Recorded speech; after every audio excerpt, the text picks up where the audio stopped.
बिस्मिल्लाहिर्रहमानिर्रहीम। आज जिस दवा के बारे में मैं आपको बताने लगा हूँ उसका नाम है सिरप कालपोल। इसमें जो दवा पाई जाती है उसे पैरास्टामोल का नाम दिया जाता है। इसे जीएसके फार्मा ने तख्लीक किया है। ये बच्चों को दी जाने वाली दवा है जो फीवर और दर्द के लिए दी जाती है।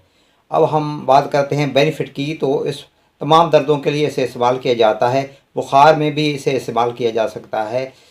वो बच्चे जो हिफाजी टिक लगाते हैं और उन्हें दर्द शुरू हो जाता है तो उस दर्द को ख़त्म करने के लिए भी इसे आप दे सकते हैं। अगर टांगों में दर्द हो रहा हो बच्चों के तो उसके लिए भी आप दे सकते हैं। अगर सर में दर्द हो रहा है तो उसके लिए भी दे सकते हैं। अलगर्ज जिस्म के किसी हिस्से में भी दर्द महसूस हो तो आप बच्चे को दे सकते हैं।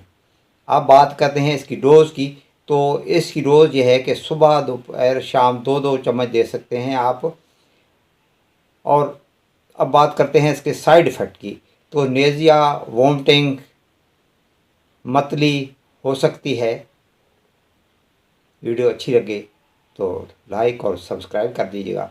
आपकी समातों का बहुत बहुत शुक्रिया।